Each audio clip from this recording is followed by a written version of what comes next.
Praise the Lord. ஆல்பம்ஸ் நம்ம last time படிக்கும்போது ஏப்ரஹாம்ஸ் கவனன்ட் வித் காட் அதை படித்தோம். God making covenant with Abraham. இன்றைக்கு இது யாக்கோபு எப்படி கவனன்ட் வச்சார் அப்படின்றது கொடுக்கணும். ஏன்னா ஈசாக்கோட கவனன்ட் பெரிய கவனன்ட்டாக இல்லை. ஏன்னா Abraham has dot his son Isaac ஒரு நல்ல இது சொல்லி கொடுத்துட்டாரு. அதனால் எப்படின்னு சொன்னால் மெடிடேட்டர், வேதத்தில் தியானமாக இருக்கிற மனுஷனாய் இருந்ததுனால கர்த்தருடைய ஆசீர்வாதம் அப்படியே ஃபாலோ பண்ணிக்கிட்டே வந்துச்சு. கர்த்தர் கூடவே இருந்து வழி நடத்தி கொண்டு வந்தார். இப்போ ஒரு அடுத்த ஜென்ரேஷன் வந்திருக்குது, யாக்கோபு. முதல்ல இந்த வசனத்தை படிப்போம், படிச்சுட்டு அதுக்கப்புறம் கடந்து செல்வோம். உள்ள கொஞ்சம் சிறிது ஆராய்ச்சி பண்ணுவோம். ஆதியாகமம் 28ஆம் அதிகாரம். இப்போ என்ன அதுன்னு கேட்டால், இவன் அண்ணனுக்கு விரோதமாக துரோகம் பண்ணிவிட்டு அண்ணனுக்கு தப்பிச்சிட்டு ஓடுறான். தப்பிச்சிட்டு வீட்டை விட்டு ஓடி விடுறான். அவங்க அப்பா எல்லாருமே சேர்ந்து அவனை வீட்டை விட்டு அனுப்பிச்சிடுறாங்க. ஏன்னா அண்ணனோட ஆசீர்வாதத்தை திருடிட்டாருன்னு சொல்லிட்டு. இப்போ என்னாச்சு, போயிட்டு இருக்கும்போது தனியாக தான் போகிறான். பாருங்கள், இந்த இடத்துலையும் அவன் தனியாக தான் போகிறான். அப்புறம் அவங்க அப்பா ஒரு ஆசீர்வாதம் கொடுக்குறாரு. 3வது வசனம் 28 அதிகாரம் 3வது வசனம். சர்வவல்லமையுள்ள தேவன் உன்னை ஆசீர்வதித்து நீ பல ஜன கூட்டமாகும்படி உன்னை பெருகும் பண்ணி தேவன் ஆபிரகாமுக்கு கொடுத்ததும் நீ பரதேசியாய் தங்குகிறதுமான தேசத்தை நீ சுதந்திரித்து கொள்ளும்படி ஆபிரகாமுக்கு அருளிய ஆசீர்வாதத்தை உனக்கும் உன் சந்ததிக்கும் அருள்வாராக என்று அப்படியே அந்த டிரான்ஸ்மிட் பண்ணுறாரு. அந்த ஆசீர்வாதத்தை ஆபிரகாமுக்கு கொடுத்தது. அப்பொழுது ஈசாக்கு யாக்கோபை அனுப்பிவிட்டான்.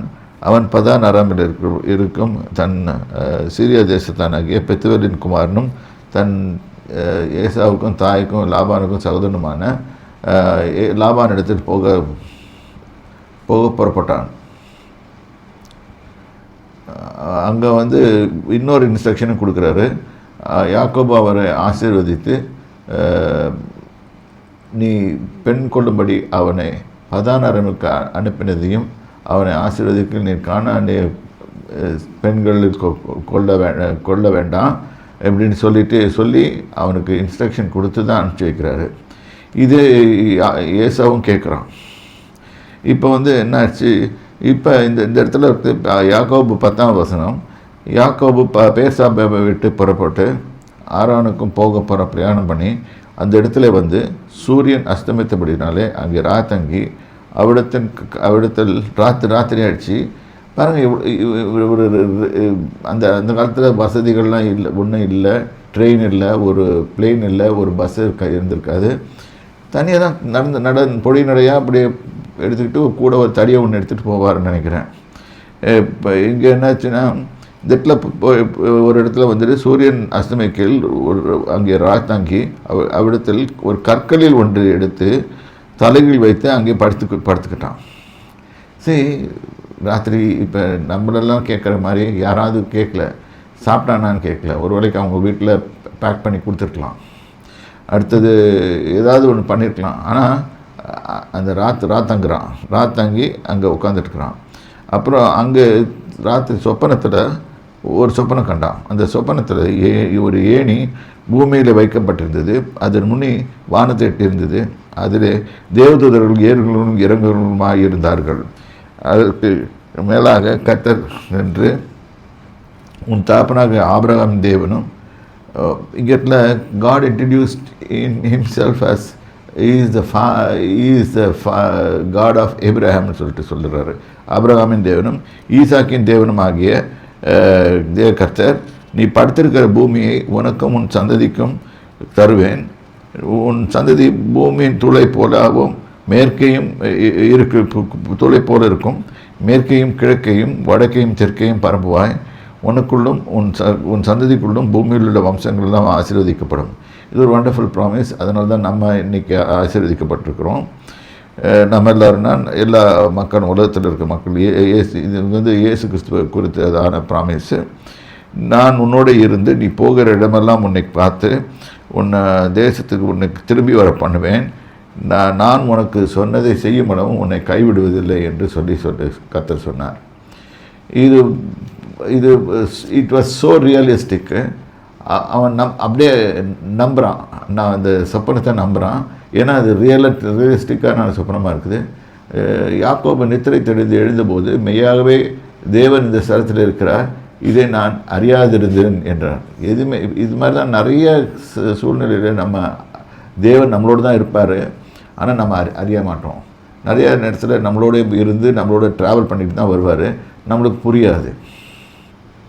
அவன் பயந்து, இந்த ஸ்தலம் இவ்வளோ பயங்கரமாக இருக்கிறது, இது தேவனுடைய வீடே அல்லாமல் வேற இவனா இது வானத்தின் வாசல் அப்படின்னு சொல்லிட்டு, இன்றைக்கி நிறைய பேர் இதை வச்சுக்கிட்டு வானத்தின் வாசல் மினிஸ்ட்ரியெல்லாம் கூட வச்சுட்டுருக்குறாங்க. அதிகாலையில் யாக்கோபு எழுந்து தலைக்கலை கீழ் வைத்திருந்த கல்லை எடுத்து அதை தூணாக நிறுத்தி அதன் மேல் எண்ணெய் வார்த்து அந்த ஸ்தலத்துக்கு பெத்தேல் என்று பெயரிட்டான். அதற்கு முன்னே ஊருக்கு லூஸ் என்று பெயர் இருந்தது. அப்பொழுது யாக்கோபு தேவன் தன்னோடு இருந்து தான் போகிற வழியிலெல்லாம் காப்பாற்றி பாருங்க, இவன் கண்டிஷன் போடுறான். தேவனாகி கர்த்தர் சொல்கிறாரு, இவர் சொல்கிறாரு, தேவன் என்னோட கூட இருந்து நான் போகிற இடமெல்லாம் என்னை காப்பாற்றி உண்ண ஆகாரமும் உடுக்க உடையும். இது சீப் ரபிஷாக தான் இருக்குது. ஆக்சுவலாக இது அதாவது சரீரப்பிரகாரமாக லஸ்ட்ஃபுல் தாட்ஸ் மாதிரி தான் இருக்குது. இது ஆவிக்குரிய எண்ணம் இல்லை, மாம்ச பிரகாரமான எண்ணங்கள் தான்.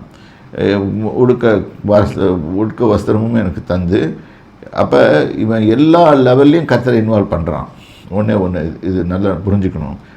உடுக்க வஸ்திரமும், இன்றைக்கி நம்ம யாராவது வஸ்திரம் வாங்கும்போது கர்த்தர்கிட்ட கேட்போமா? இல்லை, நம்ம போய் நம்ம சொந்த இஷ்டத்துக்கு வாங்குவோம். ஸோ எல்லாத்துலேயுமே கர்த்தரை இன்வால்வ் பண்ணுறான். என்னை தாப்பன் வீட்டுக்கு சமாதானத்தோடு திரும்பி வர பண்ணுவார்கள். கர்த்தர் எனக்கு தேவனாக இருப்பார். நான் நிறுத்தின இந்த கல் தேவனுக்கு வீடாகும். தேவரீர் எனக்கு தரும் எல்லாவற்றிலும் உமக்கு தசம பாகத்தை தருவேன் என்று சொல்லி பொருத்தனை பண்ணி கொண்டான். இது கரெக்டாக ஆபிரகாம் பண்ணது, ஈசாக்கு பண்ணது, யாக்கோபு பண்ணது. அப்போ யாரோ இவங்களுக்கு சொல்லி கொடுத்துருக்காங்க. அந்த காலத்தில் ஆபிரகாமுக்கு மெல்கிசேதேக்கு சொல்லி கொடுத்தாப்புல. அப்புறம் ஆபிரகாம் ஈசாக்குக்கு டிரான்ஸ்மிட் பண்ணாப்புல, ஈசாக்கு யாக்கோபுக்கு டிரான்ஸ்மிட் பண்ணாப்புல. எப்படி